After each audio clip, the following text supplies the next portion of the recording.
Hello students and welcome to your online class of database. So today in the revision 2 day 5, I'm going to discuss about the null values, use of the comments and how you can insert the records in the SQL table. So let us begin. Now null value, what are null values? If any column in a row has no value, that is said to be as null, or if any row has no value, any column has no value, that is said to be as null. Now by default the null value is accepted. If you want that it should not be allowed in your table, it means every column should have at least one value. Every column should have one value, so you can also allow it while creating the table. That we will be seeing in the upcoming videos, that how we can assign the null value in the particular field of the table, in a particular column of the table. Alright, now what are comments? Comments, as we have read in Python as well, that comments are used for better understanding of the program. So same here in this comment, in this SQL also we can use comment. It is a kind of a text which is not executed, just for the documentation purpose, that what you are going to write or what you are going to do in the upcoming statements. So you can write a comment. It is not mandatory also, it is not required, but you can use it. It can be given in a 3 form. First, you can begin the comment with the backslash and the asterisk mark, and then you have to close it with the help of asterisk mark and a backslash. You can see the example here which I have written. Now in the second form, you can begin with 2 dash sign, and then you can write the proceed with the comment. Alright, now if you want, you can give the comment with the help of a hash symbol also. You can see the example, we were using hash symbol in Python as well to write the comment. So these are the 3 ways how you can provide the comment in the SQL. Alright, so now let us start the practical and see that how you can insert the records in the table which we have created yesterday. So for that we have to open the table first, right? So students, I am on the MySQL screen here, you can see, and I have opened by putting the password which I have used while downloading it. Now let us open the database which we have created yesterday, and then we will open the table and then we will be inserting the records in that. So you can open the existing table and database also. Let us see the steps. So first of all, I am going to see here by the show command, show databases. So you can see that my database name is school. You will not be able to see that table name here because database name is important. Then once you enter into it, then you will be able to see the tables which are created inside that database. So I'm using here use school.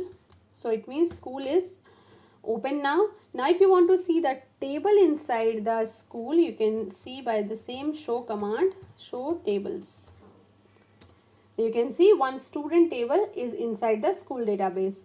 Now the table is created, but there it is a empty set. When we have used the select command, it is showing the empty set. You can see select all records. This asterisk means all records from table student.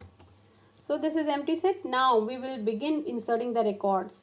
Now if you have forgotten the sequence of the field which you have used for creating the table, so you can use this describe command to describe the table so that you can remember the field. First is the roll number, name, class and section, and you have to enter the records in the same sequence.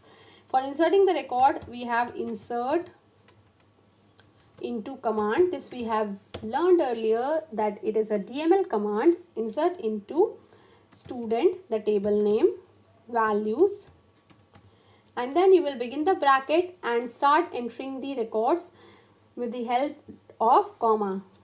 So I am writing the roll number 1, then comma, name will be in the double quote.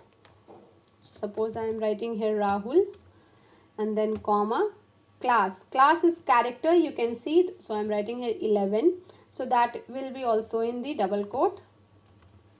Then section is also character, so for that I am writing here suppose commerce 11C, and then this bracket will be closed and then terminator. You can see here So it is showing one row affected. It means one row has been added with your data. If you want to see, just execute that command. Select asterisk from student. You can see that in this particular table, the record roll number 1 Rahul 11C is entered. Now same way you have to repeat the same command and change the value here, change the data here. So I am using the insert command again for inserting one more row here. So insert into student values, and then I'll take my cursor here and I'll write roll number 2. Suppose I am writing here Nitesh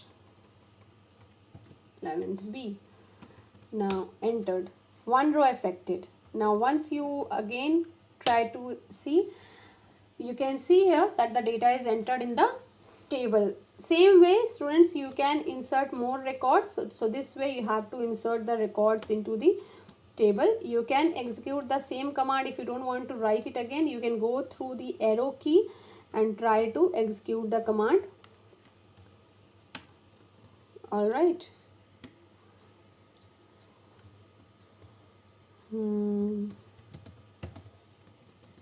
Okay, the data is same. Alright, so you can see that it can be done in such a easy way. SQL is very easy to learn. You can just focus on the statement, only simple set of statement with a simple language you have to write, and the work is done. So this is how you can insert the records into the table. That's all for today, students. You practice now. You have seen how to create a database, how to create a table, how to insert the records in the table. So practice all these topics at home. If you have any problem, get back to me. Stay safe, stay healthy. Thank you so much.